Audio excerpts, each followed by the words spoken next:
Welcome back to another technical deep dive here in the debug zone.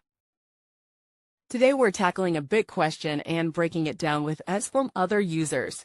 Hopefully this clears up some misconceptions and helps you get the answer you need. So buckle up, stay a little curious, and let's jump right in.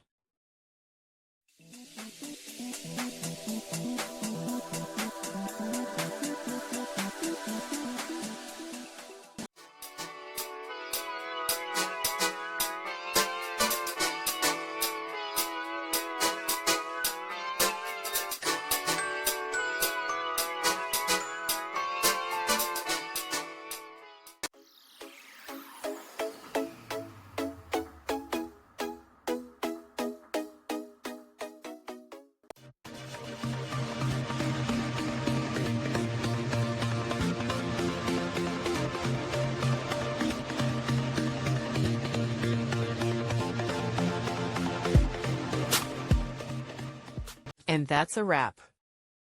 I hope you found the answer you were looking for. If you did, take a second to hit that subscribe button. It really helps out. And let me know in the comments which solution worked best for you. See you next time in the debug zone.